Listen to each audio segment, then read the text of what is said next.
computer. All right, we are now recording. I can't remember what number it's going to be. I think you're actually going to be 132. Yeah, 132 or 133. But I was thinking about it when I got home from work tonight. You might be the first three-time guest. Am I? I don't think I've had anybody else on more than twice. Yeah. Okay, okay, I'll take that. I All like that right. accolade. Well, I appreciate you Yeah. taking the time, but believe me, dude, I know we've been trying to set this up, and obviously our lives are crazy, work, family, all that. So I appreciate you actually taking the time to do it. You know as well as I do, we've talked about it. Booking is the hardest thing. You ask 10 people, and even if five of them say yes, you actually maybe only actually book one or two. Because even when Yeah. they say yes, then you chase them, and then you get to some point where you're like, okay, I feel like I'm just bothering you now, you obviously weren't really this into it at all. So it is hard to actually get. Some people are like, boom, let's do it, book it the next week, and we do it. But a lot of times, people are and their lives are crazy. They have, everything going on. It's really hard to nail somebody down and schedule it and actually follow through. So I do appreciate you taking the time. Oh man, of course. And yeah, I could just echo what you said. I find that so true with my friends and family and everybody. Not even booking a podcast, but just hanging out. When are we going to hang out? And then dividing that time up evenly. And uh, for me, one of the hardest things is we talked about, I think, on one of the last podcasts, hard to remember which one it was now, but when I met my biological dad about 8 years ago, and have this new family, now which I love, right? It's a good problem to have, but now I'm having to divide my time between the family I grew up with and then the new extension of my family, my bio family, Yeah. and not having anybody feel left out or that I'm not interested or want to be involved. That's been a big struggle that I deal with. I feel like that was on the first podcast which was just me and you. The second was Just you and I. yeah, and then you and Brendan did the second. But yeah, because I think that's the first time I found out that you were adopted or whatever. You hadn't met your biological dad. Yeah. Yeah, yeah, yeah, exactly. So that's something that's become more, I guess something that I never foresaw that being an issue. And what's been hard, and I see their end of it too. And it's probably going to take some more communication, probably, because I think that a lot of things don't get set up front, but you can tell there's a Oh, little and bit I of a and tension. I guess I should do my regular disclaimer to the guest. You only have to share what you want to. I'm not trying to get into God. So whatever you're comfortable sharing, I'm not trying to pry. Oh no, for sure. No, I'm pretty much an open book, and if I would just not say it if I wasn't wanting to share it, I'd say, for another time. Yeah, I But guess no, it's not your first rodeo on a podcast. So no, no, yeah, but it's fun because I don't get to do them as often as I used to. So I like doing that, and it's always good to see you, even if it's virtually. And but yeah, no, that's the thing that I'm trying to navigate with now. Is trying to is like you said is it's hard to kind of navigate scheduling with anybody in your life. I feel like if you're a busy person and you have a family, the larger the family, the harder. And then social life, that's tough. It's tough so navigating that and maybe give scheduling. me God, I just got off work and came here. Maybe give me a little bit of a refresher about that. You just kind of found out, or well, did you find out about him or just met him 8 years ago? Yeah. So actually, I found out about him and met him about 8 years ago. Let's see, is it more like 9 years? It's about almost 9 years ago, I think now this October. But yeah, I knew since I was 8 years old that the guy that raised me as my dad, I knew when I was eight that he wasn't my biological dad. I'd found that Okay. part out. Okay. But I was told at that time and believed from 8 years old to my mid 30s, late 30s, that a different guy was my dad by my mom. Not the one who really is. Yeah, and the guy that Okay. I was told was my dad, I found out when I was like 18 or something, 16, 8, I think 18 he passed away. So I thought that chapter had Oh. closed. Yeah, Yeah. this is starting to come back to me, but keep going, please. Yeah, yeah. So the dynamics of this new family are still very new. And And by the way, I'm now having a memory to shit. I guess it was when we all went and saw um Creed. Was yeah, that your dad that was with agreed. you? So that was the dad that raised me. That's what That's got oh, my dad that I've always called dad. He's not my okay. biological dad. Okay, Yeah. got it. But yeah, you met me and my daughter before the concert and then I Yeah. ran up in the grass and embarrassed you in front of your friends and family. So yeah. Oh, not at all. No, that's funny because right before this podcast started, I was on the phone with Rob Houston. Oh yeah, of He used course. he Yes. yeah. So I told him I was having a podcast with you. He's like, "Oh man, Ken. Oh, tell him hi, good people." And Oh, so I we appreciate that. Thank you. yeah, no, I was like, yeah, he's like if it wasn't for Ken, him nor I would probably have had a long stint in the DJ business. So, and he's still going. He's still going hard. Damn. Well, Okay. hard-ish. He kind of transitioned, but he still has his DJ business. But he also does live sound at the uh, Grand Theater in Salem. Oh, so Uh, is he living down there in that area? yeah, he's been in Salem for, to be honest, even when he was in Oregon City, he was living technically in Salem the whole time. He Oh, would drive okay. up and he would drive up and stay with people in Oregon City Yeah, when he was when he working would up at have to Tachos and do all like those, the and tachos and the was it the Pioneer or no, not the Pioneer. McNulty and Berries. Yes, yes, yes. Okay. Yeah, Anyway, Wichita. Yeah. okay. But So yeah, let so he was talking about you, and I was talking about you, saying I was going to do a podcast with Ken, and he's like, "When have you seen Ken recently?" And I told him I was like, "I saw him this last summer," but I was trying to remember which show it was because I've seen so many shows at the Ridgefield, yeah, even this last summer. it was And at first, I was going to say Creed and Sammy Hagar, but it was Creed and Creed. Yeah, Daughtry. Creed and Daughtry. Creed and And Daughtry. it That's was right. supposed to be, rest in peace, Brad Arnold. It was supposed to be Three That's Doors right. Down, of course, but yeah. So I'm sorry, go back to this whole new dynamic because I don't remember meeting your real father. Is he in the area? What's the dynamic like? Yeah, yeah. So he actually lives right down the road in a little town you probably remember called Rickreall. Of course I do. Yes. So he's literally at the end of 51, kind of where 51 and 22 meet. Yep. So if you're going to pass the turnoff for Independence and go like you're going to Dallas, Yeah. there's a on the right side, I think it's called Oaklawn Cemetery or something Yes. like that. Yep. He lives his mailboxes and driveways literally across the highway from that. Well, in fact, I think so. If you're coming from Salem going west and you pass where you would turn left on 51, um, I think that road is the same road that you take a right on to go to the vineyard that I just saw Nick at. That's their legacy Yep. vineyard, but I remember passing a cemetery.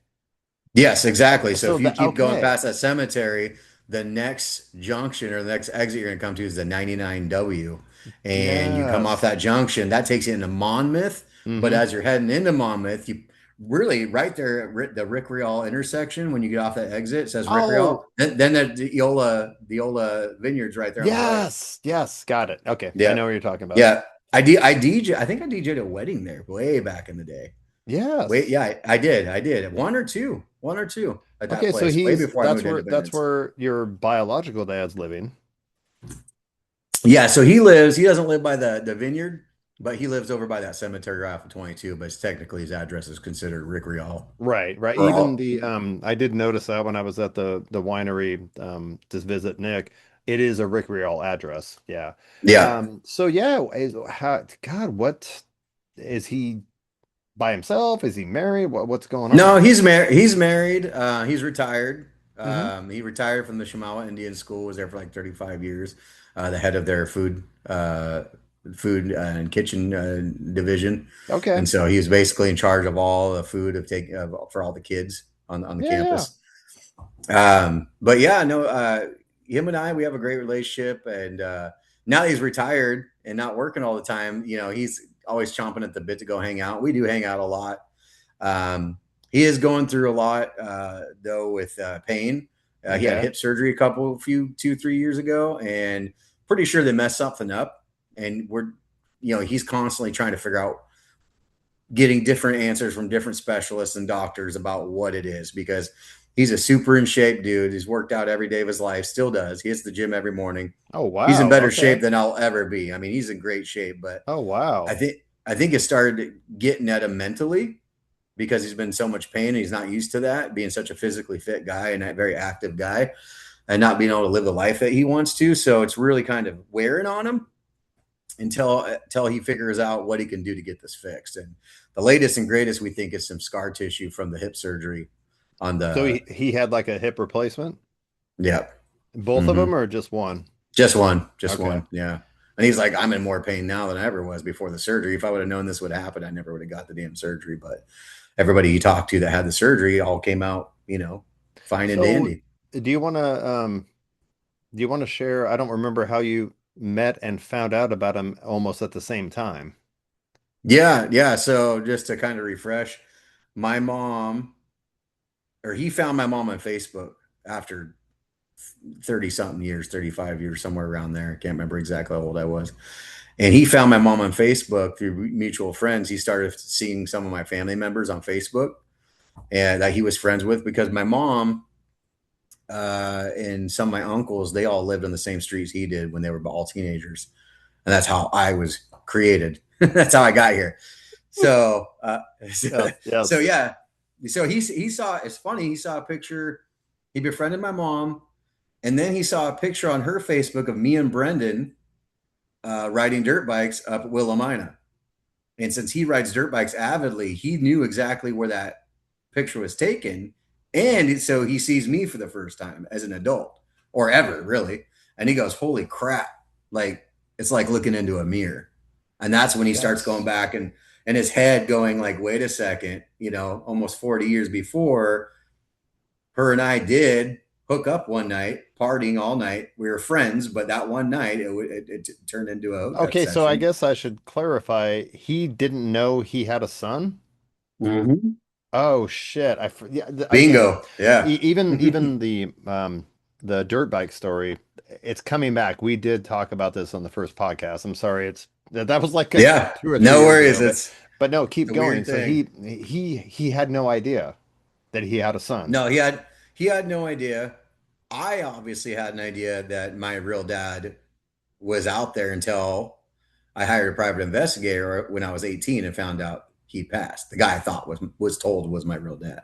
So Okay. in my mind, I kind of had no idea that he was out there after I was 18 for all those years.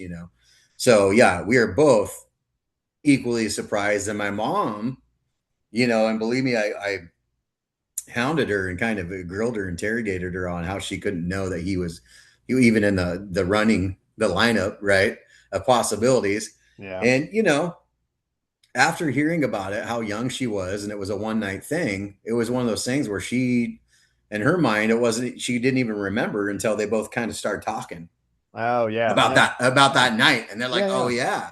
Oh, yeah. They were never dating. They were just friends. And it was Yeah. just a one time thing. Well, Both and were come on, probably inebriated. we've had those nights. We understand that that can happen. Yeah. Yes. Yeah, no, I gave her a lot of grace when I started trying to think back about my roster when I was a teenager and go, oh shit. Would I have remembered? Like, who knows? I mean, shit, I might get hit up on Facebook one day and go, oh, fuck. It could happen to me too. So hopefully not, but, So you actually, know, that's amazing though. That's actually a happy story, and again, I remember talking about it on the first episode. It is so cool that you guys actually found each other and happened to be in the same area. Like that's really yeah, cool too. it's crazy, man. It's crazy because not only we're in the same area, we know some of the same people growing up. He never left Salem. Um, what's even crazier is I have a sister that went to the same high school as I went to, in North Salem High School. Had no idea. And what's crazier than that is back when I was young and played in a band, she's been to my shows, not knowing that I was on stage, that I was her brother on Yes, I stage. think we talked about this is so, and she's younger than you. How many years? Yeah, she's 3 years younger than me. Yes. Oh my, we did talk about, and there were jo several jokes there that I'm not going to go into, but I was like, so there was probably several opportunities that you, your sister, your dad could have been in the same area, could have walked past each other and looked at each other and had no idea. Yeah. You could have been Yeah. in line at Starbucks together, and you didn't even know. God, that's weird. Well, to be honest with you, here this will get even weirder. The possibilities are almost guaranteed of go, let's go back to the Liberty Spirit days, right? So my sister's husband is Christina's cousin. I don't remember that. Yeah, so so they were at the Spirit together while I worked there. So Your there's dad, guaranteed your minutes. dad and your sister. No, my sister and her husband. Sorry.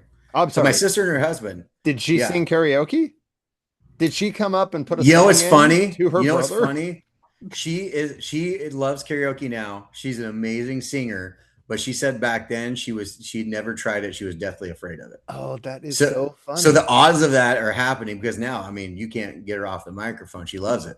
And she's really, really good. Like, you Yes. know, I wouldn't just say that because you and I we have our No, you're we being, I feel like we know yeah. what's good and what's not. And sometimes, you know, there's being nice. And no, she really is. She actually can sing her ass off. And surprisingly, I think this could have all it's so funny. All she would have had to have done probably back then is be put up her name in a song a couple times, and that got us talking. Who knows, right? Who knows? Like it's so hard to go. But she So would sit in the bar area a lot does with she have her any husband. memory of being at Liberty Spirit when you were KJing and like now that she knows you, was she like, fuck, I remember seeing you in the DJ booth? Funny enough, no, But that's and they because didn't go like all she the didn't time. sing. She didn't sing, that's why. Yeah, Yeah. that's probably why. And when they did go, they hung out by the bar, the buddy bar area kind of Yeah. thing. Yeah, And you and and her view of you was probably blocked because me and Nick were busy turning in song requests, so she couldn't see you and we kept bothering you. right. Yeah. Well, you know, it's funny too.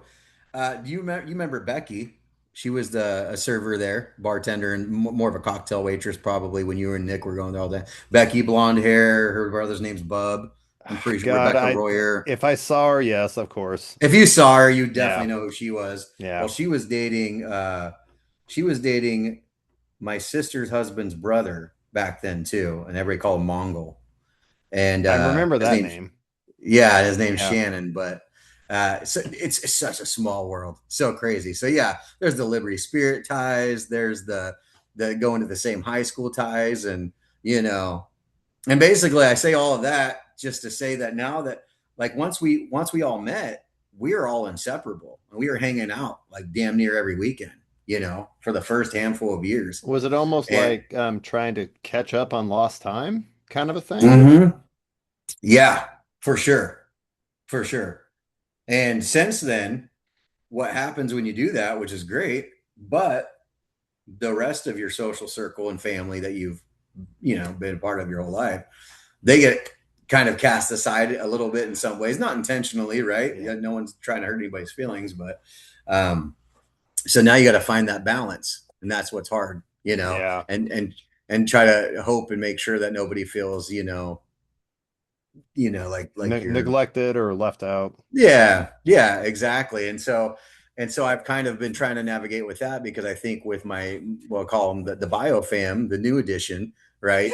Is I like that. I think because all of they've since they've met me, all of they've known is us being together all the time and always wanting to do that, which I get it, but not realizing that I had such a big social network and family before them that I've kind of neglected since. And so now that I'm trying to balance better, I think it's hard for them to not feel that maybe I'm being distant sometimes. And I think it comes Oh, down to communication and, having more of those direct talks of like, hey, it's life. It's, busy. I love you. Plus, I got 100 kids. I mean, there's that too, So it's like, which I think I think they understand and get it to an extent. But it's like when you start hanging out with somebody all the time nonstop, and then all of a sudden they haven't heard from you in a month, your mind's gonna go. I'm sure your mind's gonna go. Well, wait a yes. second. Yes. Is everything cool? They don't want to hang out anymore. Like. So you referenced how important communication is because yes, if when you don't have communication, your mind will start spinning and creating stories that are probably not accurate. Yeah, but Yeah. it's gonna it's yeah. Wow, have you been in therapy? You sound like everything you're saying is like very a lot of self-awareness and yeah. Um Gosh. I'm Thanks, impressed, man. dude. Or are you just that naturally amazing? So Yeah, I think yeah. No, yeah, of course. just kidding. No, honestly, I think it's honestly just, kind of living and learning uh, with my background and just kind of living life and growing up, seeing a lot of things happen the wrong way, learning from a lot of things you see in life. I do want to get back into therapy. I've never really had therapy, but I've always thought it could be beneficial for people. Yeah. And I've always been interested in doing it for myself. And I'm hoping that eventually I can get back into it. My schedule is just so inconsistent. It's hard to get a therapist to keep. Like I started to do it a couple years ago, I think, a year or two ago, and we only did a few sessions, and I was loving it. And then I got a new job where Yeah. my schedule wasn't like a Monday through Friday kind of situation, Right. Right. and to try to find a therapist that's just going to take you here and there, when it's convenient for you is damn near impossible. I found so they Yeah. want a consistent. We'll see you this day every week, or whatever, and so we'll get there. I'm sure we'll get there. But Well, I was going to no, say, I definitely recommend it, but you actually seem very well adjusted. God, that sounded condescending. It's only because I've been in therapy for 10 years and I'm like, how are you this self-aware and well adjusted without therapy? It took me fucking 10 years and poor Costco and my Aetna insurance had to pay a lot of money because it doesn't cost me much. yeah, yeah, So no, and that's what I've always, even from from the first time I met you, and then obviously coming down to your house for both podcasts, I'm like, I, and I'm not slathering you with compliments, but everything you've gone through, especially with all the girls, the kids you have, I'm like, you just seem to handle it really well. Like I have one daughter. I can't imagine what your life has been like. You know what I mean? I'm yeah. like, but Thanks, you just man. always stepped up and fucking handled shit. Well, And I think that's I think an you, outsider's perspective, but it just seems like, yeah, and then you have, yeah, is it your uncle that was lives with you there? yeah. So I have my brother and my uncle that live with me Okay. here currently. Okay. Well, Yeah. I just meant when I came for the podcast, you Oh, had that your was my uncle. uncle. That was my Texan Yes. uncle. Yeah. Yes. Yep. Yes. Hunky George. Yeah. That guy's a Yes. character. Oh my Yep. He gosh, he took dude. he took care of me when I was younger. Now we're kind of taking care of him. Now he's That's retired and and he's still with you. yeah, he's That's still with awesome. me. I mean, in the Yeah. house. Yeah. Yeah. Yeah, that's Yeah. awesome. Yeah. Yeah. He'll probably come down at some point while we're on this podcast because I'm in the Oh, kitchen and he eats and snacks and you know about every 2 hours. So oh, you're in the kitchen. I thought this might be your office. yeah, it is. Well, technically, kind of is my office where I can sit and do most all my online work and all that Damn. stuff. Hey, I'm gonna pause it. I have to go Yeah. potty. So I'll be right Yeah. back and you can take a potty break also if you like. Let Perfect. me figure out how to pause this again. Shut up. Oh, there it is. I'll be right back. All See? right. I know how to use technology. So Hey, right. yes, We need. we obviously, and again, this is why I love coming in, um, not scripting or coming in with the bullet points to a podcast because we obviously went down that great road, which was awesome. But I did want to ask about the girls. Oh my gosh, obviously I see your post on Facebook. Um, how are the girls doing? They look like they're doing great, and you have a Yeah. handful. Oh, yeah.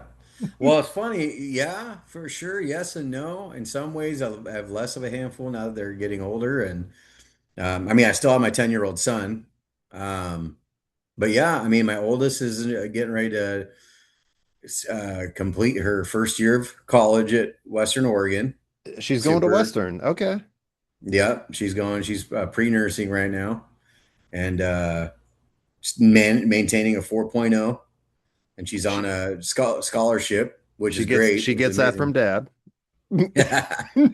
I'll take it. I'll take it. But she's very disciplined herself. Like she's went above and beyond what I ever did scholastically. And And feel free again to remind me the names and exactly how many. I thought yeah, you only have the one son, the rest are girls, I think, right? correct. Yeah, three Yes. girls, one boy, and I have a stepson. Yeah. Yep. So I got Katie. She's gonna be 20 in September. She's the one going to Western. And then I got Cameron. She lives with me here at home. She's 16. And she just got her first job at a Oh, Mediterranean cuisine. wasn't Cameron the one that was there the last time I came down to record? Correct. Yes. Yep. Okay, got it. So Yep. Katie, Cameron, Yep. Cameron. Cameron just got a job where? It's called Habiba. It's a Mediterranean restaurant and coffee shop by the college campus. It's like her Oh. favorite place to go and eat and get coffee. And then she applied there, and like the day later, came in for a on-site interview or like a work interview, basically, where they actually did like an hour of training with her to see how she fit, and got the job on the spot. And is she going to Yeah. Central High School? No, she started a Central High School for a hot minute, but she ended up going online, and now she's doing Okay. online. Yeah. Yeah. But doing well. That's awesome. Yep. Yep. Yep. So she's doing well.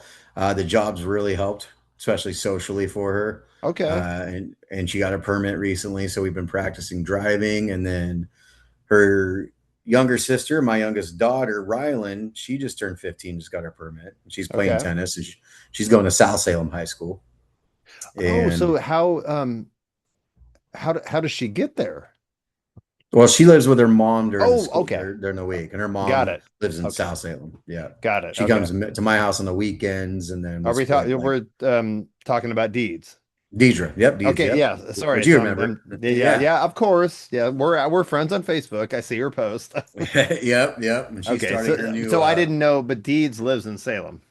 Yeah, yeah. Okay. She's lived in Salem for the last, gosh, 13 years probably, Okay, somewhere got it. around there. So Yep, that's Rylan. yep. Okay. And then I have Jackson. He's my 10-year-old son, my only bio son. Um, and he lives with his mom in St. Helens during the school year. Okay. And he's with me on the weekends, and he's with me for the entire summer.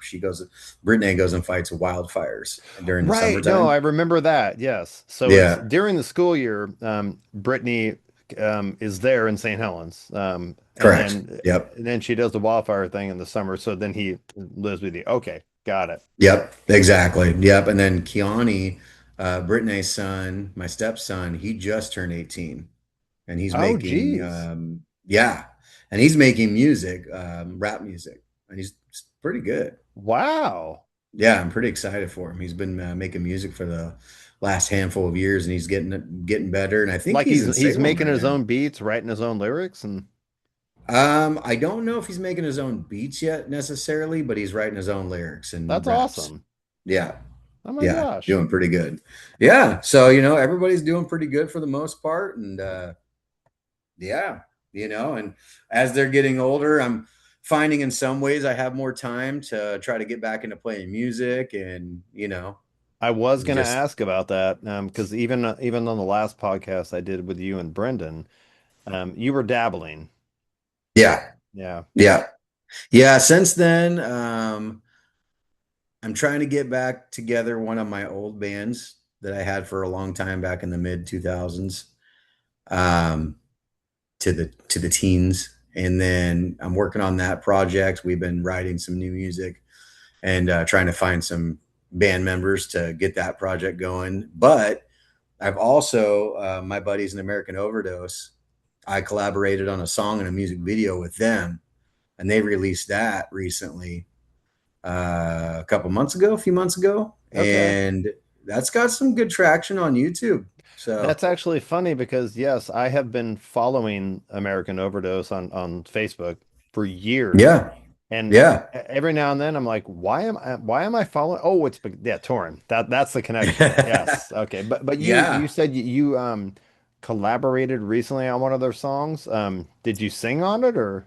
yeah, yeah. So technically, we recorded it September of last year, but because of how long it takes to finalize and produce music. It wasn't released until I think it came out in January, February, and the music video would follow right after that, like March. But if I go on their social media page, I can find it. Yeah. Oh What's yeah. It's what's gonna it be on called? Time Bomb. Time Bomb, American Overdose Time Bomb. All right, cool. Yeah, yeah, and it's on YouTube and all that stuff. And yeah, it was fun. I sang on the song with lead singer Cody. We've been good friends for many, many years, and I did a lot of the backing vocals and callbacks on it. And then the second verse was me, so I got to write like my own lyrics and verse to it. And yeah, it was Yeah. really fun to actually like create music that's released, especially on such a big platform. You know, And because those guys they blowing do they up. have their own studio, or are they having to rent time in another studio?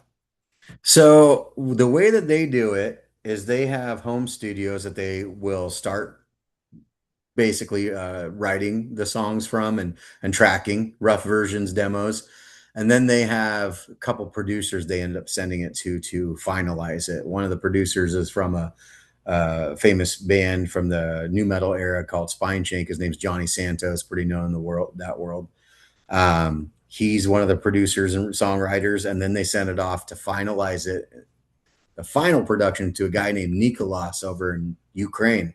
That guy, man, he's a genius. He's really good at what he does. So I guess for the um, music illiterate people that, I don't have any listeners anyway, except for you and Gwen and Teresa. But we should probably explain. It's easier nowadays with technology. You don't necessarily have to go to get the whole band in a studio. You can lay down some tracks. You can record stuff. It's all over the internet, and then you can just send the Yeah. files, and you can do the final production. You can send the files to that guy, and he can do the final production for it. You don't have to all be in the same room. No, it's so different than the way it used to be. And in my opinion, weird compared to the way it used to be, even though I totally get the advantages of it. But the weird part for me, for example, is that most of the members in the band never even play the song together for the first time till it's already done and recorded. So It's the already so tracked and the mastered and so the mixed. first time they play it together is when they're rehearsing for a live show.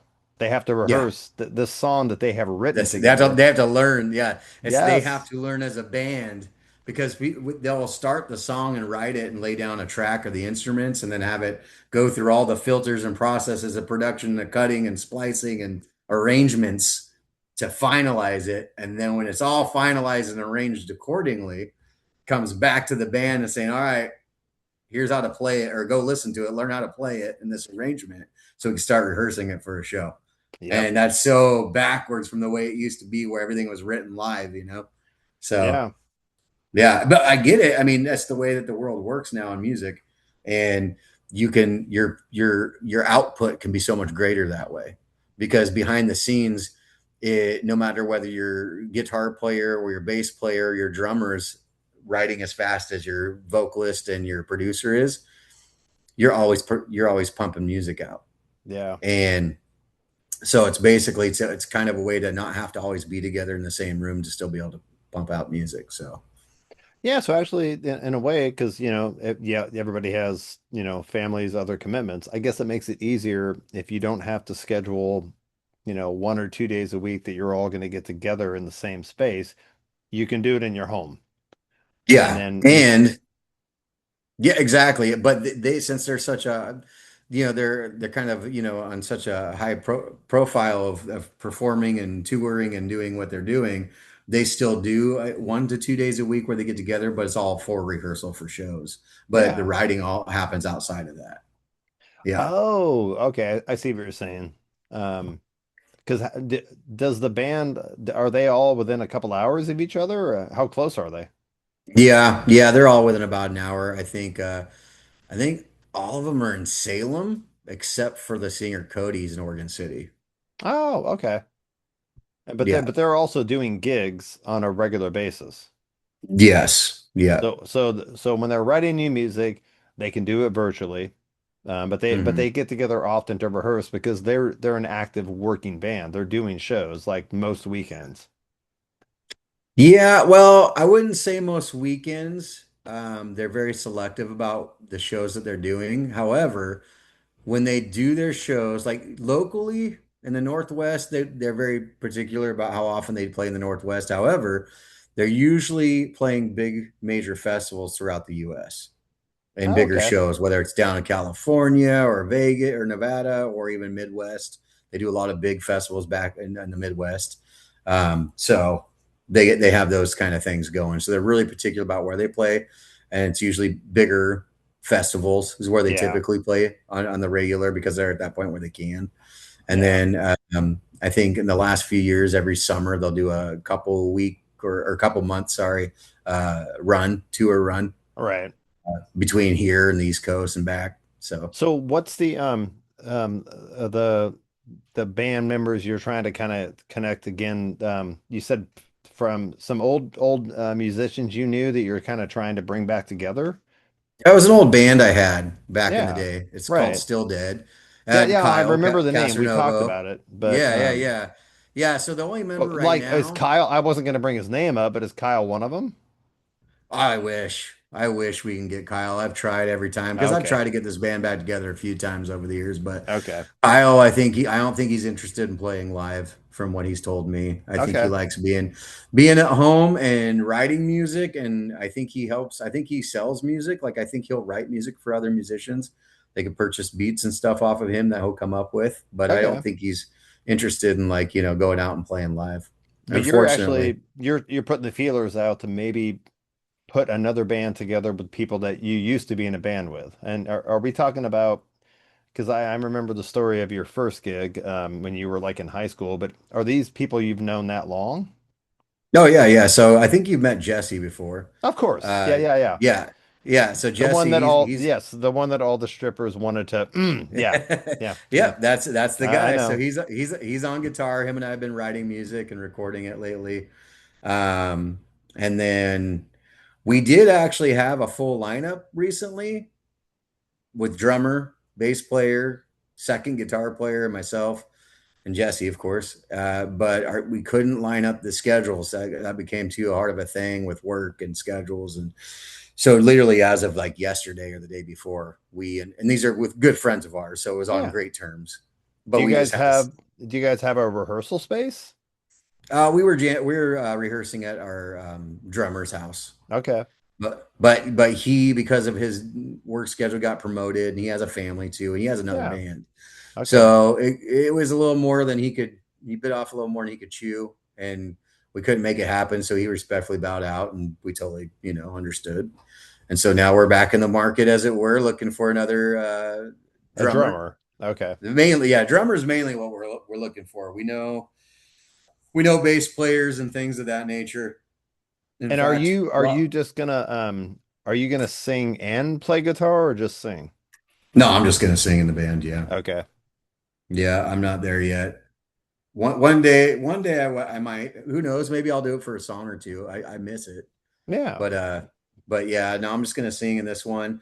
Robert Houston, who we were just Mhm. talking about before we started recording, who Yeah. actually might show up while we're doing the podcast. Oh, He's on his way nice. over. Nice. Yeah, I would he's love, then I guess we have to keep it going that long. And I don't want to keep you up too late, but I would love to say hi to Rob. Oh yeah, definitely you should. Yeah, when he comes in, I'll have him come right over here and say hi to you. But yeah, no, for sure. Yeah, I think he's going to play bass. He was playing bass with us, and I think he's him and I just talked on the phone before you and I got on this podcast. I think he's wanting to keep it going Very with us. nice, Like man. I think he's wanting to contribute to the writing and the playing. And I mean, ideally, we're trying to get the band together so we can play some shows. I mean, we do want to record too and release some new stuff, but we'd love to play a show. I mean, that's our ultimate goal. I think is to play a show, Hell and maybe yeah. equally as recording And, music. and do you still, I can't remember after you've kind of retired from the DJ thing, but Hmm. do you still have a lot of equipment that would work for live music, or do you still have microphones and PAs and Yeah. Hmm. Yeah, okay. I have a good. I sold a lot of it, but I kept enough of it for me to be able to at least rehearse. Yeah, yeah. I still have mixing boards, a crap ton of microphones. I still got the old QSC uh, K12s. Speakers. The speakers?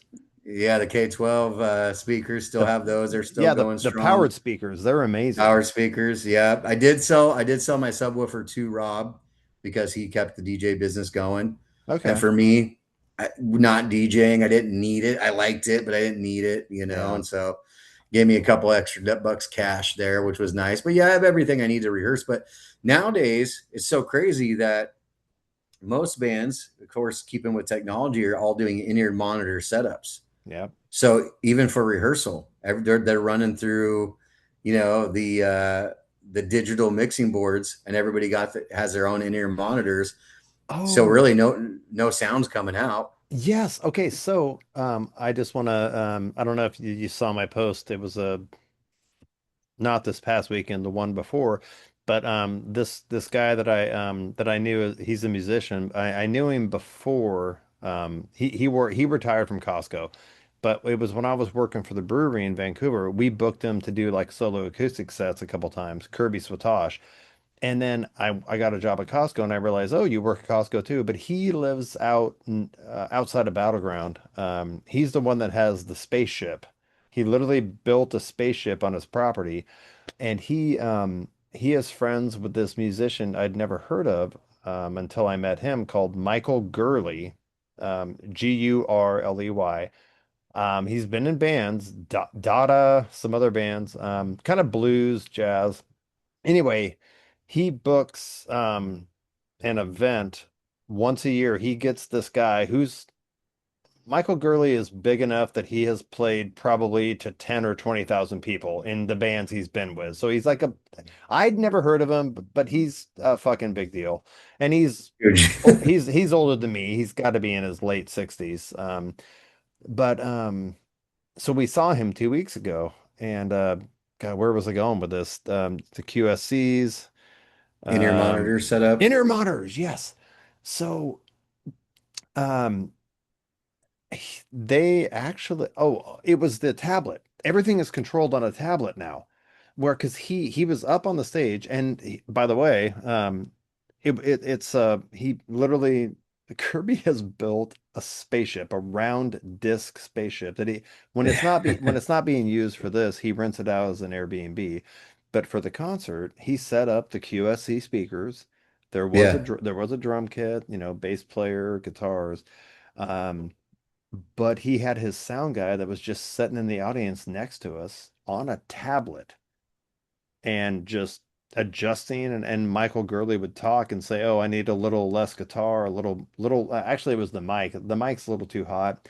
And boom, that quick. Just Oh adjusting it yeah. on a fucking tablet. It's insane. It's insane. I wish and I was kind of when I stopped DJing, I was getting I that technology was kind of coming out, but it wasn't like standardized, like it wasn't, you know, the gold or the standard across the board yet. But I was getting intrigued by that because other sound engineers I would work with, I seen some of them were going that route. And I was super curious, especially being from the live music background. I was like, wait a second, what are you doing? I could do that. I could hook that up here with my system. And DJing weddings or big events, you got to get a good sound of the room and walk around even during the event, right? And Yeah. it's either if you're by yourself, you got to run out, 20, 30 yards, see what the level's like, run back, try to do some EQing, dialing, or even just volume, go back or have somebody with you and you're yelling at them or on the phone with them, right? But if you could just walk around with your tablet or your phone or your app, Yes. and just up and down on the faders or the EQ, it's like, whoa, this is a game changer. So is that all? I'm assuming that's all wirelessly Bluetooth. The tablet is Bluetooth wirelessly connected to a mixing board, but Yeah. you're able to just control it on the tablet. So you don't actually, and the entire sound system is plugged into that, Yep. I guess, Bluetooth mixing board. D Does it have faders on it, or is it just a mixing board that you control through the tablet? Yeah, it's all through the tablet and your phone with the app. You get the app, right? Oh, So for example, all of us band members, when we're rehearsing, we all have the app on our phone yeah. and we're just sitting there doing all of our own mix. So you're hearing everything that you want to hear. I want guitar up here, I want the drums here, I want Oh, the bass here. yeah. I want my vocals here. I'm gonna put some effects on that. But then Jesse's like, oh, I want this, and this. So we're all hearing what we all want to hear. And then when you play a live show, you give your signal out to the front of house and they'll mix the sound like we did old school Oh, to the front of house. But we're on stage all hearing exactly how we want to hear it. so Nope. you can tailor the in-ears to what you want to hear, but then you have a front of house sound guy that Yep. controls what the crowd is hearing. Exactly. So it almost eliminates the need for like floor wedge monitors, Yeah, basically. yes, which helps Yeah. because, one of the big issues in the old days was, if you don't want it to be too loud on stage Yeah. with those Exactly. wedges, Yep. and that kind of You're creates dealing with the problems for the feedback. actual rest of the room. Yeah, exactly. Because and that's why it was so important, especially the bigger the band you are, to have an onstage mixer, an engineer, and then a front of house guy that sits back 100 yards. So Yes. so now with the in-ear monitors, you kind of eliminate the need for the on-stage engineer for the most part, because we're all hearing what we want to hear, the way we want to hear it, the mix that we want to hear. And as Yep. long as you trust your front of house guy, Yeah. then you have Which it made. actually, and also I think it's probably healthier, it probably saves some hearing. Because And voice. yes, everything. That's a big one. You don't Yeah. oversing. You don't Uh-uh. oversing because you can hear yourself, but also you're not blasted with a bunch of monitors and wedges on. You can control the volume in your ear, and but that the in-ear monitor also protects you from the house PA, which can be loud in a rock show, like which is what you do. So it actually protects your ears. For sure. And the big thing for me that I hated about the floor monitors is that they're, again, like any other speaker, they're directional. So if you're not standing right in the right spot in front of them, you're Yep. not hearing what you need to hear. But if you want to be like a front man like me, who's not playing guitar, I'm trying to run all over that stage and put on some presence. But then I know the farther I go away from where the wedges are, and depending on the venue, they might not be a good wedge or a good setup, or they might have one or two. Yeah. Then every time I run away from it, I'm not hearing myself. So So now with then the ear monitors, I don't you have to worry about oversing that. then. You Exactly. tend to You strain your oversing. voice. Yeah. Yeah, Yep. exactly. Yeah. So now I don't have to worry about that. So I'm excited because I did years and years ago, about 20 years ago, I bought myself an in-ear monitor setup for me before I really knew how they worked real well. And it was before everybody went with digital mixers. And the theory, the way that it worked was the same, but I only got to play a few shows with it before someone stole it. So, Seriously? and yeah, and it was super expensive. It was like $800, $900 setup, sure setup A- back then. And somebody And stole someone it stole it. from a gig. Yeah, from a gig up in Portland. I remember the exact venue too. Wow. Bastards. So since then, I've never really got to try. I've used them in rehearsal now, and so now the difference is I can mix how I want my sound from the app, and it's way more intuitive, and I have much more control. From back then, you would still mix your receiver, your pack that you would wear, Hmm. with a round dial Yes. mix on there, a very small EQ that you could do. But now you got a full graphic, digital mixing board with effects, with post, pre. I mean, really, it's a mixing board at the palm of your hand On your phone. on your phone. Yeah, Wow. yeah. So So it's crazy. you can literally make adjustments in the middle of a song. Yeah, yeah. Wow. Exactly. No, it's amazing. So, I mean, yeah, there's a price point to it, but it's so worth it. It's so worth it. Yeah. And it's not too bad if you do it the right way. And, nowadays on YouTube, I use that for so many things, but you can kind of find reviews on products and find the best bang for your buck that way, best in your monitor setup for what you're doing, and then how to hook it up and do all that stuff. So, So yeah, how's the voice doing, man? Has it changed as I know you're only 35, but has it changed?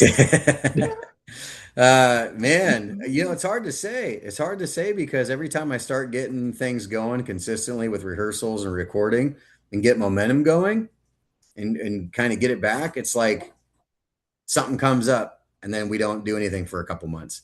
And it's a Okay. muscle. So every time that you do that, it's like starting all over again.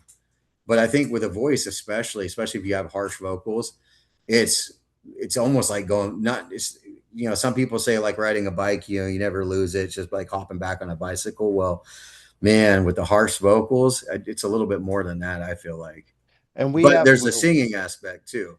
and I was going to say, we did talk about you wish you would have got some vocal training when you first started, because there is a way to sing the way you sing without damaging your chords. But Yes. I think you've learned it later in life.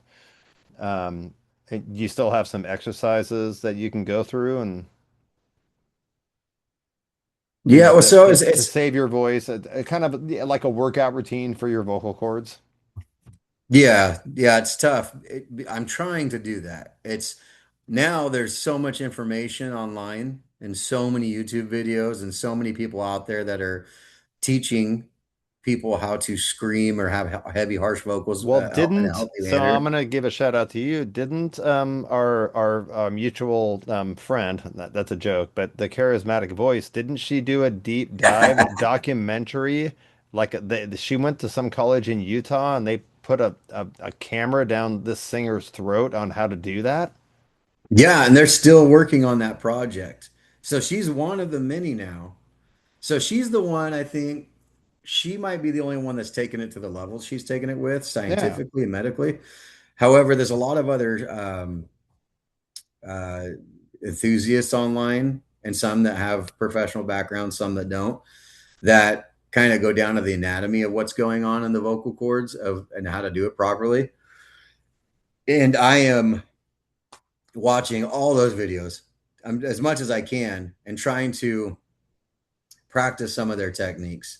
Yeah. And I think the hardest thing for me to do is unlearn how I naturally have done it forever and learn how to do it differently. And so I found the way that I do it, it's not always the incorrect way, but because actually they found there's a type of screaming that I do naturally that some people in a healthy way still do. But it's kind of a there's a lot to it. It's so you can do it the way that I do it, but then you have to be careful about like your breathing techniques and how you're breathing while you're doing it, not to be excessive with the breath because the breath is really what will kill your vocal cords if you're trying to push too much air through it. Yes. And so the thing is, if I can fine tune the way that I'm doing the way I've always done it, if I could fine tune it and learn how to properly breathe while I'm doing it, and not be excessive with that, I think I could still use the technique that I have naturally and have it work for me. However, I desire to also to be able to do some of the other variations of the harsh singing and to learn the way that your throat anatomy works for those. That's hard for me because I've always done it by feel, what feels right, and the outcome and output that I get. Um, is how I've kind of always navigated that. But also too, I'm trying to do a lot more singing than I am the heavy screaming. And that's a whole nother animal I too. was just gonna ask because I did come I was able to come see your band years ago when I first met you in downtown Portland. You're not always screaming. You do some No. melodic singing. Yeah. Yeah. And I try to do more and more of that. Like I've always loved melodic singing before I ever even got into heavy music.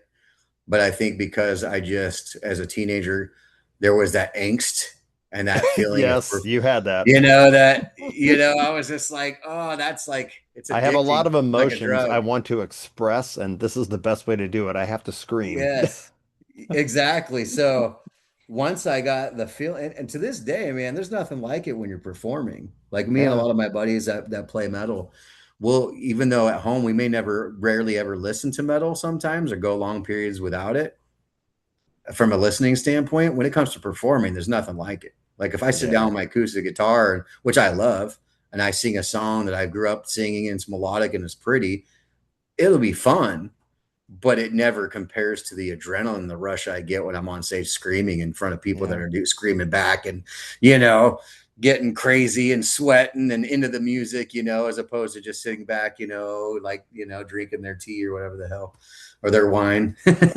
Or chewing on ginger. Right. Yeah. Yeah. Yeah. So, it's something that will, from a performing performative standpoint will probably always be enticing to me. I'll probably always want to do that. Well, and again, I think the creation of in-ear monitors has to, maybe the singers that this benefits the most would be a singer like you because again, if you can have that in your ear, you don't have to push, you don't have to oversing, you don't have to push that much air through the vocal cords. If you can hear yourself, you won't oversing. You won't strain your voice. Yeah, So exactly. that might have been the best invention ever for metal singers. Oh, for sure. Yeah. I mean, and even when you're not singing metal, it's easy to get excited live Yeah. and to do that, feed off the energy and oversing. And it's not going to make it impossible to not do it. You're still going to have to fight the excitement and the breathing and the running around. But it takes one main big factor out of the equation, which is I can't hear myself, so I'm going to do it louder. So it takes And that part away. and this joke just came to my brain.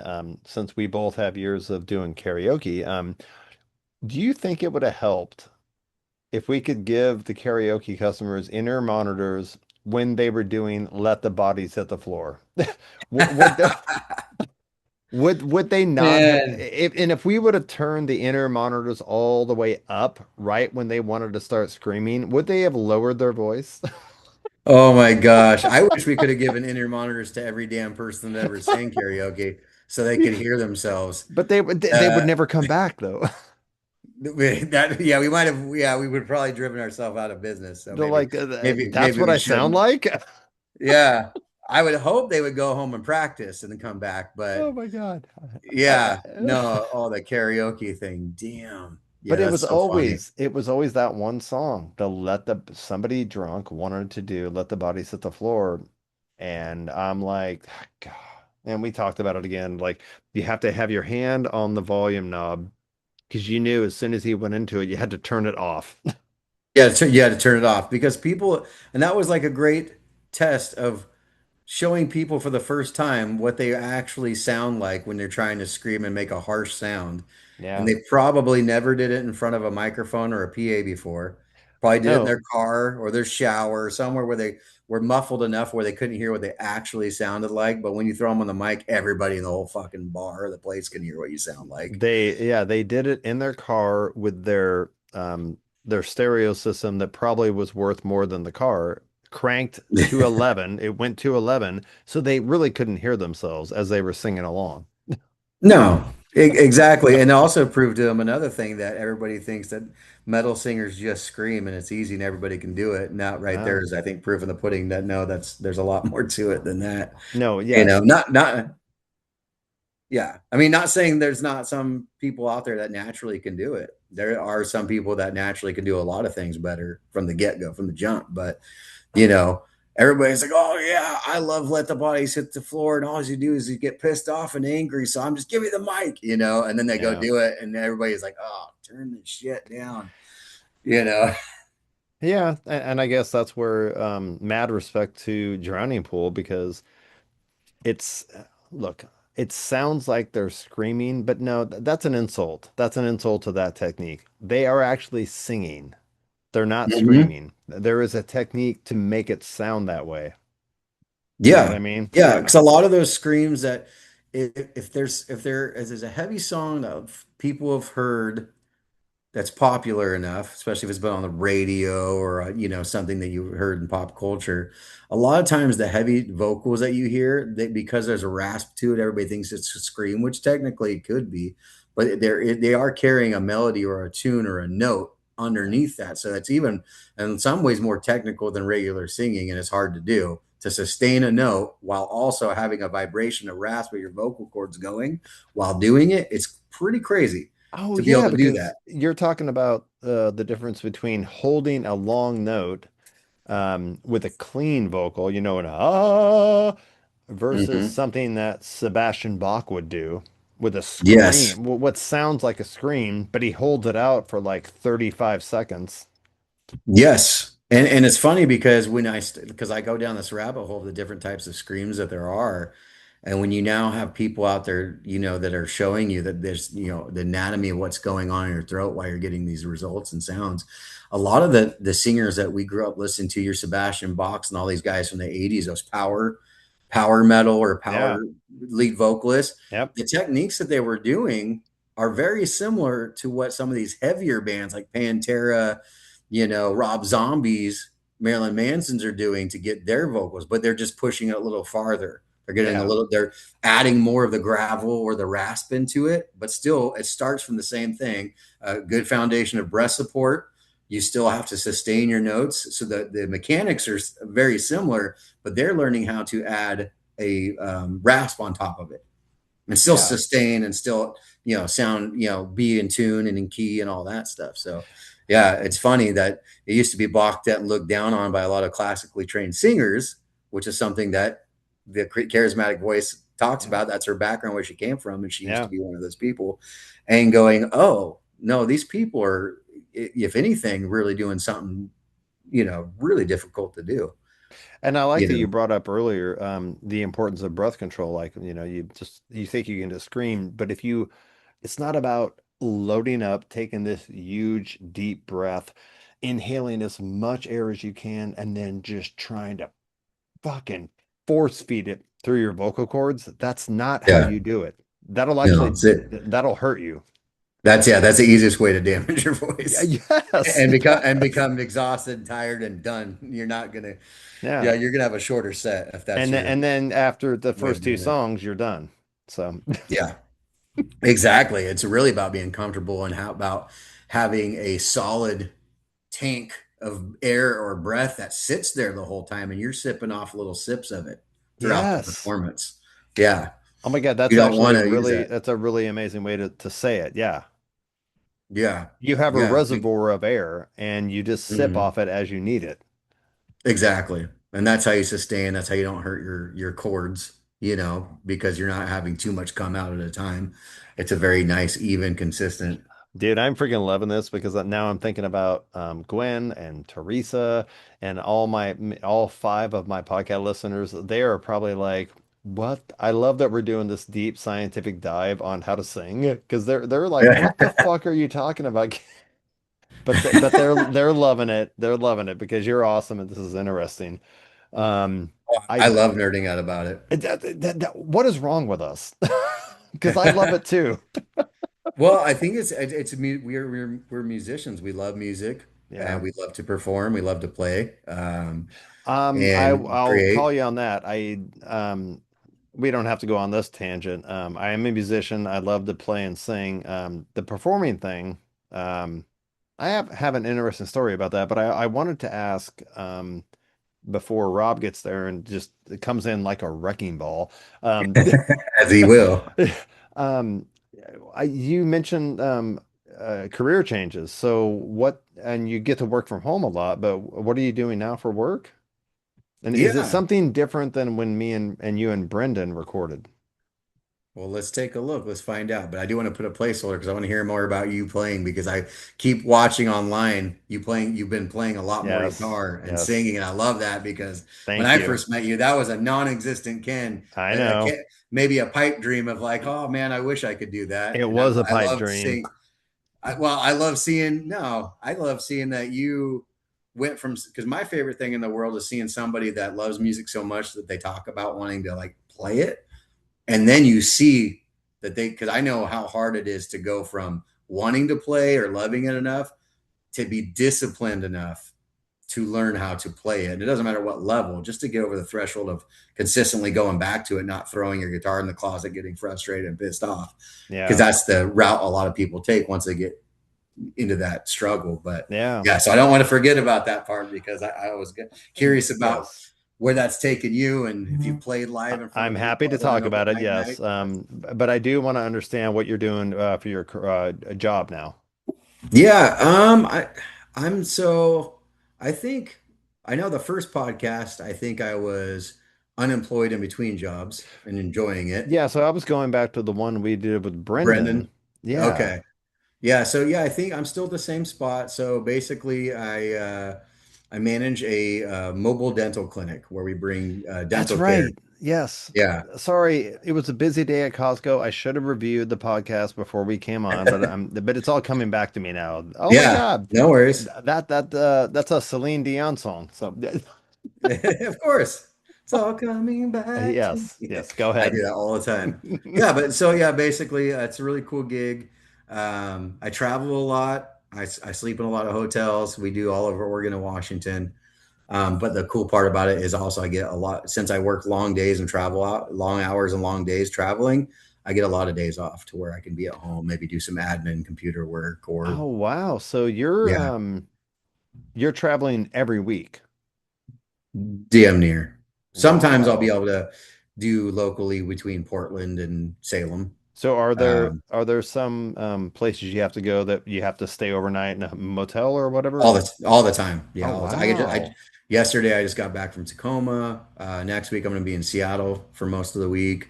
After that I'm going to be in Astoria and Seaside for a few days. Holy crap. Um, I think I asked you this when me and you and Brendan were on the podcast, but God, did they give you an EV or a Prius? That's a lot of gas money. Jesus. Or well, does the yeah. company pay for it? Well, so what happens is, so basically part of my job, so headquarters is in Tigard. Hmm. So I have to pay for my own gas in my truck, which is not cheap to get from Independence to Tigard. Got it. But from wherever we travel to do the clinic, I have to go pick up a big Class A RV and drive that because the clinic is the RV. Oh It's a two shit. operatory clinic. Oh my God. It's almost like mobile dentistry. It's exactly what it is, That's what, mobile dentistry. Yeah. I'm sorry, I just got that. Okay, Yeah. So I'm wow. driving we drive, our clinic comes to the people. So we go Yes, to where the people yes. are. Yeah. Holy Yeah. So shit, it's a that big, so what's the customer base here? Are you guys uh, trying to go to I mean, I'll let you say it. No, I don't yeah. understand what your customer Yeah. base So it's is. nonprofit for basically, we will help anybody in need, but it's emergent dental care for mostly low income to no income people that That's need what I thought it emergent dental was. care. Okay, but I Yeah. wanted you to explain it because you would do it more eloquently than I did. But yeah. Yeah. So it's really helping the people that need it the most with dental care. And oh, sorry, Ken. Okay. Oh, Um, tell her I said hi. oh, Ken says hi, Cameron. Where are you going? Is anybody here? She says hi back. Oh, she's the best. Oh my gosh. Yeah.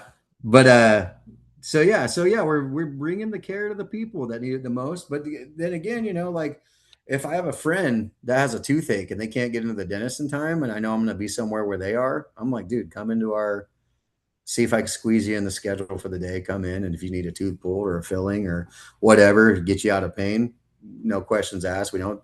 Nobody pays us anything. There's no That's insurance awesome. involved. So how do Yeah. you how does your areas of focus because again, you guys are going to the people that are in need. Um is there are there like local nonprofits that are saying, "Hey, we have a lot of people here that need this. Can you come here next week?" And how do you find out where you're going? Yeah. So the way it works is we get funding from donations. Hmm. We get funding sometimes from state or federal programs, Okay. and we follow that. So sometimes we'll get paid for by a church or a group of churches, and we'll come to churches and we'll help their community And just post up people in that their need parking help. lot. Yep. And then sometimes it's Kaiser Permanente or Providence. They Ah. have funding to help with that, and they will pay our company to have us come out to their locations and their sites and help with dental, pick up care where they kind of fall through the cracks, for some of their patients, All right, or well especially if they go in. let's give your company a shout out. This sounds really amazing. So what's the name of the company? It's called Medical Teams International. Okay. And you said they're based out of Taggart? Yep, they're based out of Okay. Tigard. I'm part of the U.S. Care and Connect program, which is Okay. right now Oregon and Washington Dental. Okay. However, most of the company is over in other countries and several other countries, providing like medical care, to impoverished countries and things Yeah, like I that where kind they of don't just have picked it. up when you said the name of the company. Say the name one more time. I want to get this out there. What's the name of the company? Yeah, Medical Teams International. Okay, so obviously it's not just dental care. They obviously offer all kinds of medical services. Correct. Yep, But all over the you're world. working for the branch that in the area that does dental. Yep, correct. Yeah. Holy shit. How'd you find this job? I was friends or am friends with the dental director in the company. She's worked there for I think the last 5 or 6 years, probably, maybe Okay. seven almost. And I've known her, gosh, for 25 years now. She was a musician in Salem as well. Oh my And that's how I gosh. met her. And then she went the path to become a dentist. And then years later, fast forward to when she started with medical teams, and she does still do dental, but she's also the director of our dental program. So, yeah, she's the one that told me about it and sold me on it when I left PGE. And That's yeah, amazing, dude. Okay, so I will say this. My friend Sparrow Wren, I'm going to give her a shout out. Her mantra is music and love brings everybody together. You make so many connections through music. So you made this connection to her because you back in the day, you both were musicians. correct. And Yeah. look what's happened 20 years later.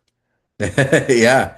Yeah. No, it's so funny. It's so funny. We talk about that all the time. It's like we have so much history there, all started through music, and recording at the same studio in Salem, Oregon, in like 2003, 2002, something like that, God, playing and some of the sorry, same shows. I'm not trying to have an Oprah moment, but yeah, that's really fucking cool, dude. That is cool. Yeah. It's, when you say, I don't think about it very often, but the fact that you bring it up is cool. Most of the people I'm closest with today, a lot of them, if not most, are through music. I met through music or have some type of connection with music, you Yeah, know, which yeah. is crazy and funny. Like Rob, who's going to show up any minute, that's a musical connection, Now you you keep know. threatening. I know. Let's see what he said. He did text me what his ETA was. So 40 minutes ago, he said about 45 minutes is his ETA. So he should be here any So he minute. got distracted. He had to stop and grab a Gatorade or a Sprite Zero. Right? Yeah, exactly. To keep up with his Nostradamus physique. That's hilarious, man. Yeah, he's Um, coming from Eugene.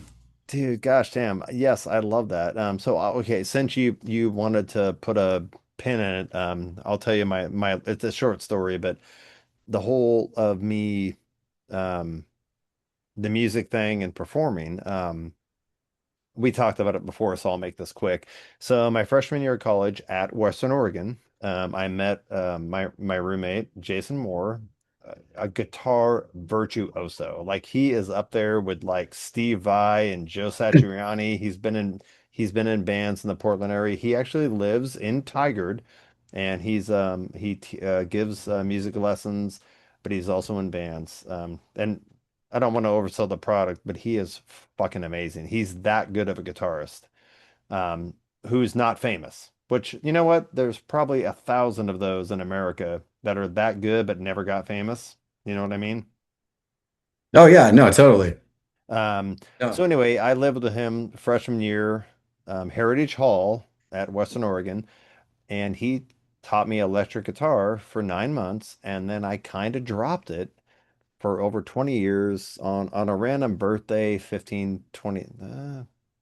How long's my mom been gone?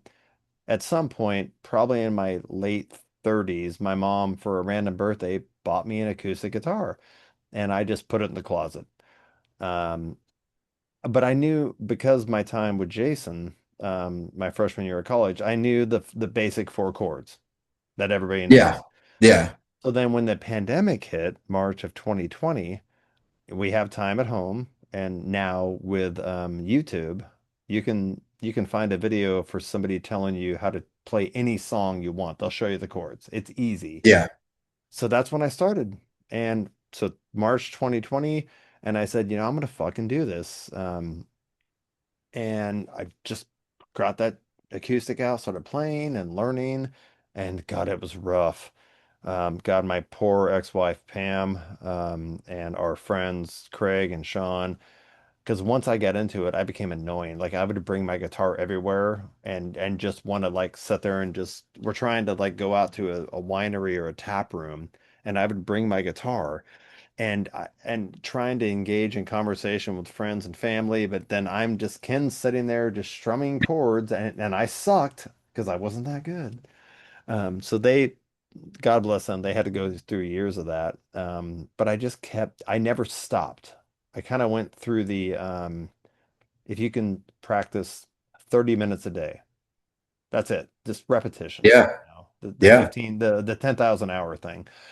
And my good friend Sparrow Wren, a local musician that I randomly met. She's been on the podcast. And this was, God, maybe 3 or 4 years ago. She was doing a gig at a little tap room here in Vancouver. And I went to see her after I got off work. And she did her first hour set, took a break, and it came down and sat with me. And then she caught me off guard. She was like, "Well, do you want to do a song or two as I come back?" And I had 2 beers, so I said yes. And that was the first time that I'd ever performed in front of people. And I did Drink a Beer by Luke Bryan, and I did Mhm. Talladega by Eric Church. I'm sure it was fucking horrible. But I do remember I caught a couple people singing along, so at least they recognized it. That was the first time I ever performed live in front of people, and I was horrible. But that gave me the bug. And then there's local musicians here, Casey Barnett and Tyler. They have a band together and they run a bunch of open mics at several locations in Vancouver. So I started going out to open mics.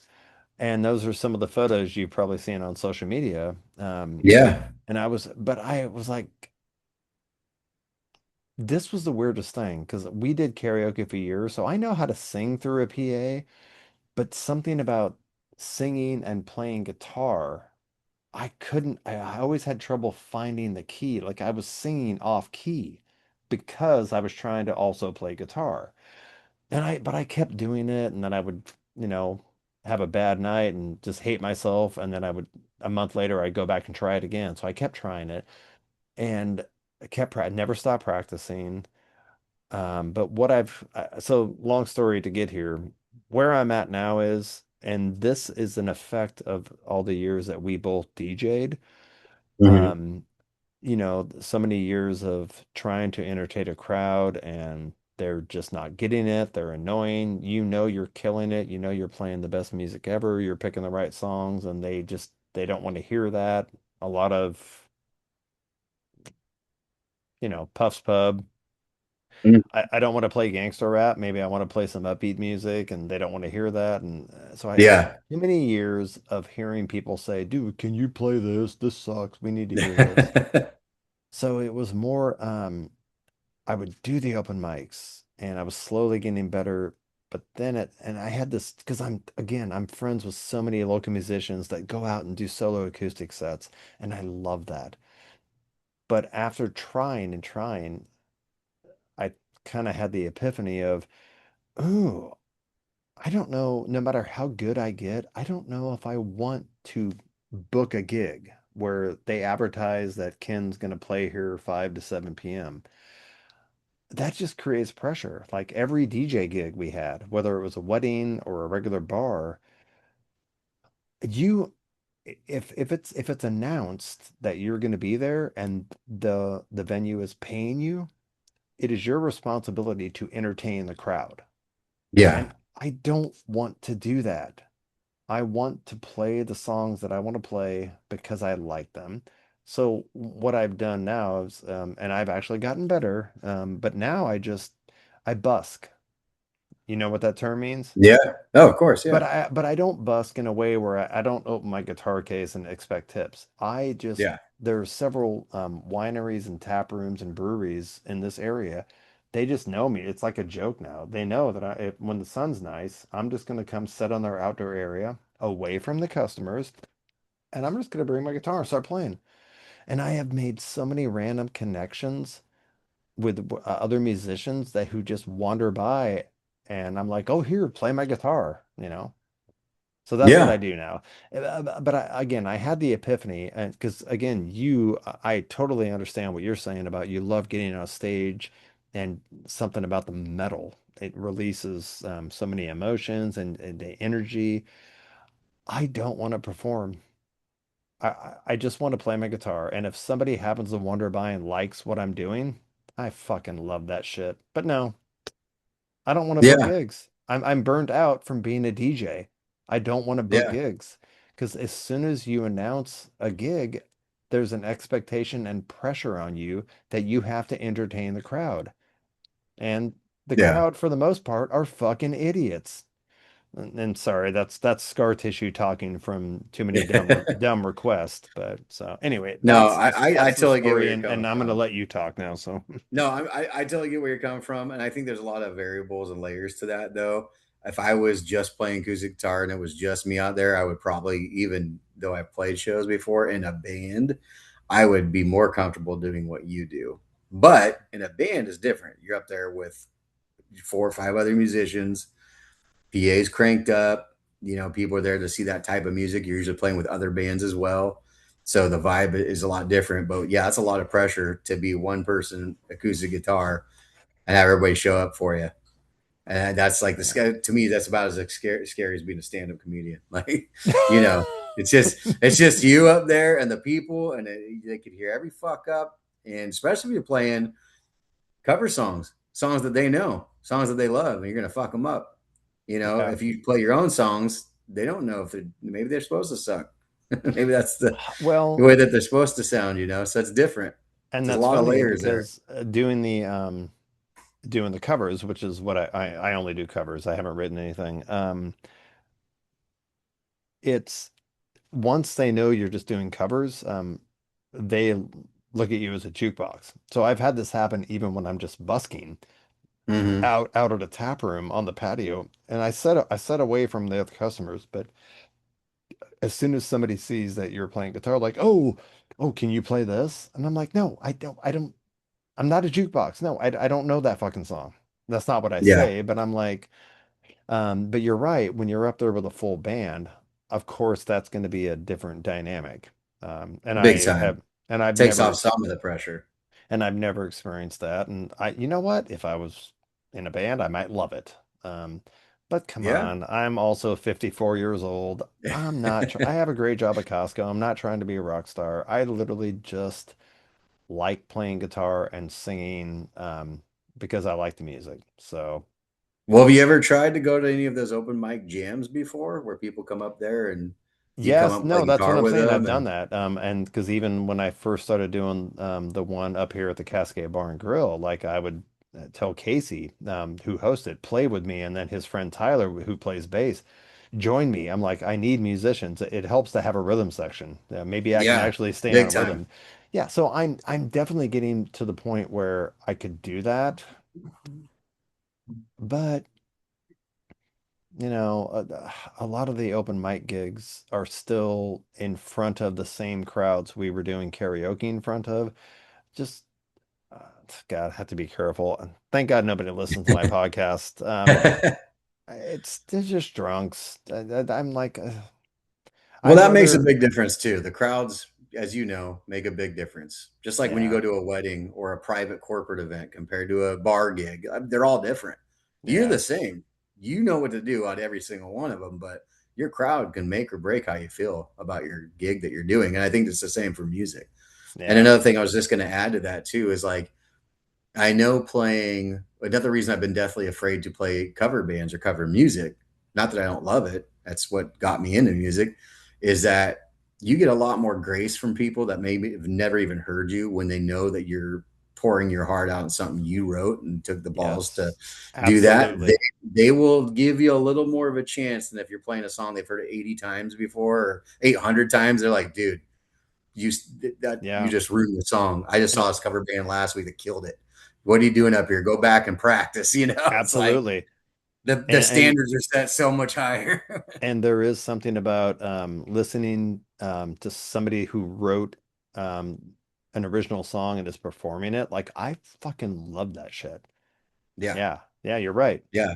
As a listener, I give people more grace as well to somebody that's writing their own music than if I see a cover band or cover artist. I'll be more, you know, You're gonna be a more. I'll little bit more scrutinize a little judgy, more. a little bit more Yeah, judgy. Yeah, exactly. And just naturally, not I don't, I don't mean to. I know how hard it is to get out there and perform. It's not easy. I don't care if it's a cover song or not. But you're right. I'm going to be less impressed and more judgmental if they're playing a song that I love, especially, and I know very well. You better Yeah. fucking kill it or have a good take on it. It's Yeah, something I like haven't heard a thousand times. if you mess up Def Leppard for me, wow. Yeah, We're gonna yeah, fight. I'm kidding. right, right. Oh my gosh. No, for sure. No, 1,000%, man. Oh, there it is. I said 1,000%. It's the first time though, this whole podcast. No, no. Your problem was you kept saying 100%. So you actually changed Oh, it. You changed it. it's changed it. I think that's called progress. You're evolving. Yeah, Oh exactly. my Now, gosh. before the podcast started today, I was thinking like, oh yeah, because I was talking to somebody, I can't remember who it was, and I said it, and I was like, oh shit, I can't say that on the podcast. That was like the whole first podcast was just me saying that every 5 minutes. It Now was I'm not fucking going to do amazing. that. If I wanted to take the time and use AI, I could probably pull out every sample from that first episode of you saying 100%, just put it in like a collage. Oh, you should. We could make it'll be a TikTok, viral My TikTok there. Make a little God. beat, put a beat to it, make a song. Yes, Yeah, yes. Oh my yeah. God. But guess who showed up? Hey, Mr. Houston, come here.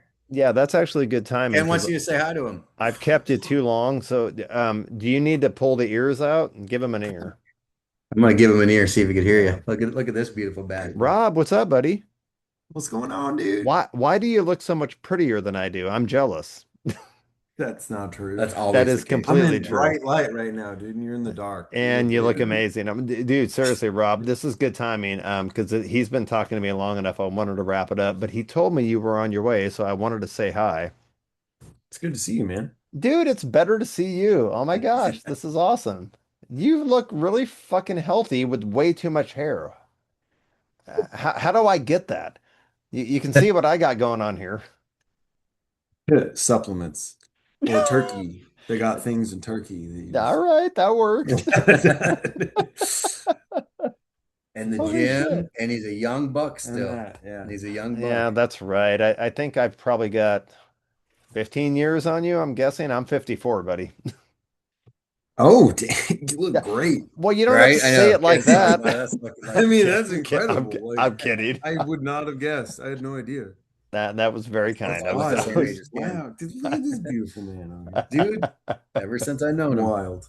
Holy shit, dude. I only Seriously, hang out with Rob, beautiful people. it was good Yeah. to see you. I can't remember. Are you in the Salem area Yeah. living? Okay, Hmm. good. And you can do Zoom, right, Rob? I can. So I need you on the podcast, okay? I'm gonna reach All out to right. you. We're friends on Watch Facebook, but that one. I would love to do the podcast with you too. So let's make this happen. You got it, man. That'd be great. All right, I'm gonna stop recording. We can say a proper goodbye after that. One second here. God, didn't I sound professional right there?